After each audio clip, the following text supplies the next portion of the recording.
Assalamualaikum.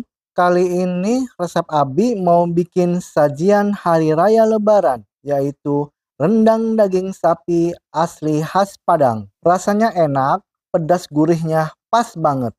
Mau tahu cara buatnya? Tonton aja videonya sampai selesai.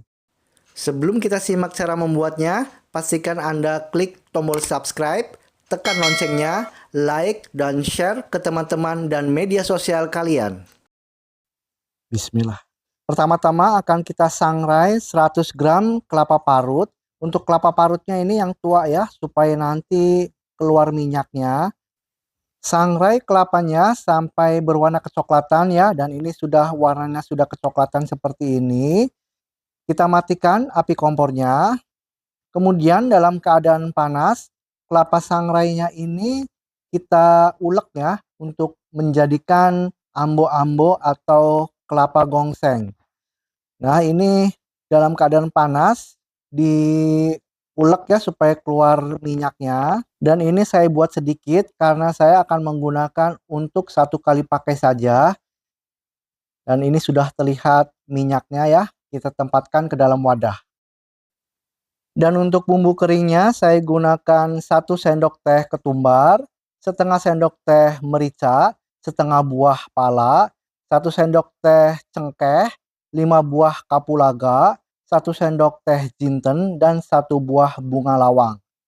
Bumbu-bumbu kering ini terlebih dahulu akan kita sangrai sampai harum ya. Nah, kita sangrai setelah bumbu keringnya ini sudah harum. Selanjutnya akan kita haluskan. Untuk menghaluskannya saya gunakan blender ya. Dan ini sudah halus di blender. Kita tempatkan ke dalam wadah dan sisihkan terlebih dahulu. Lanjut kita siapkan juga untuk cabai merahnya 200 gram. Bawang merahnya 100 gram. Kemiri 4 buah, lengkuas 25 gram, jahe 10 gram, dan 50 gram bawang putih.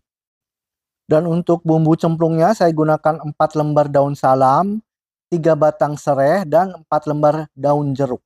Ini kita sisihkan terlebih dahulu. Kemudian untuk daun kunyitnya saya gunakan 1 lembar. Daun kunyitnya kita potong-potong seperti ini. Dan untuk bumbu-bumbu yang akan dihaluskannya, terlebih dahulu saya potong-potong ya, seperti bawang putih, bawang merah.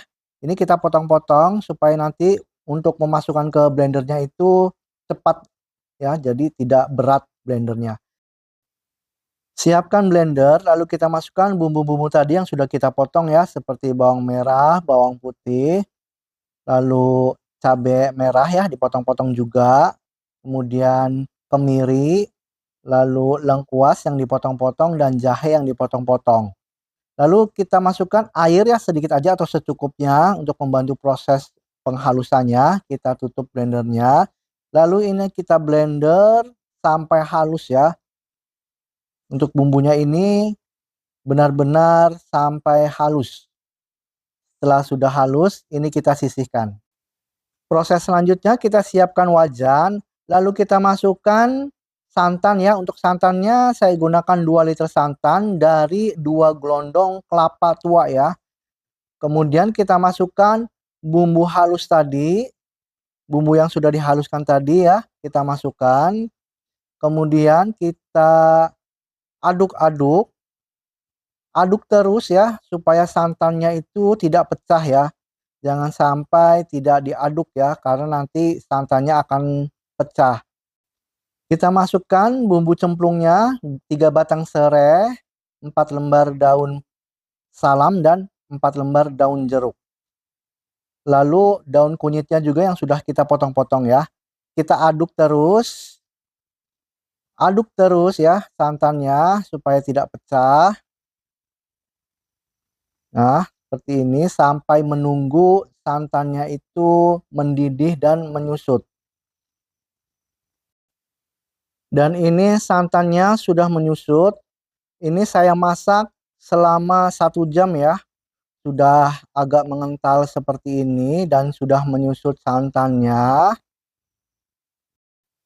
Dan ini juga sudah mendidih ya, meletup-letup seperti ini. Lalu kita masukkan bumbu kering tadi yang sudah kita sangrai dan haluskan.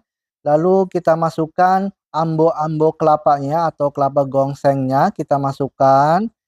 Kemudian jika pemirsa ada asam kandis bisa kita masukkan ya, cuma saya tidak memakainya karena susah ya mencarinya. Dan kita aduk sampai mendidih ya, kita aduk terus. Dan ini sudah terlihat meletup-letup dan sudah mengeluarkan sedikit minyak ya. Nah, ini sudah sangat mengental dan sudah mengeluarkan minyak meskipun sedikit. Lalu kita masukkan 1 kilogram daging sapi ya yang sudah dipotong-potong. Dan ini akan kita aduk. Untuk mengaduknya jangan terlalu keras ya. Nah, gunakan bagian belakang sutilnya ya untuk mengaduknya seperti ini. Dan ini mengaduknya sesekali aja ya supaya nanti dagingnya itu tidak hancur. Dan setelah bumbunya ini mengental seperti ini dan daging sudah masuk, baru kita masukkan 2,5 sendok teh garam. Sengaja garamnya itu saya masukkan terakhir ya, tidak di awal. Karena jika sudah menyusut itu dikhawatirkan nanti bertambah asin. Kita aduk. Nah, ini terlihat sudah mengeluarkan minyaknya ya. Ini yang dinamakan kalio, minyaknya ini ya. Kita aduk terus sampai nanti menyusut ya.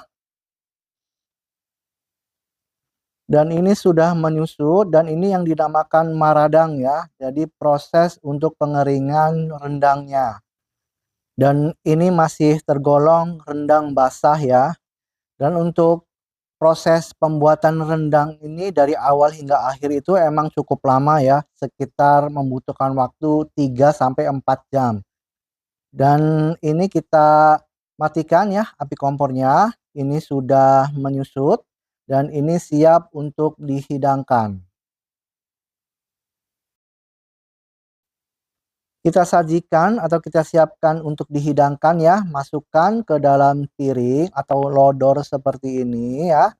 Dan ini terlihat sudah empuk ya dagingnya, sudah enak. Bisa disajikan pada saat hari lebaran nanti dengan ketupat atau dengan nasi anget seperti ini ya. Nah, ini disajikan pada saat hari lebaran dan untuk rendangnya ini enak banget, gurih pedasnya pas dan dagingnya juga enak, empuk ya. Nah, tidak hancur dagingnya. Kita akan mencobanya, bismillah. Ini enak banget pemirsa ya, bener-bener rendang asli Padang.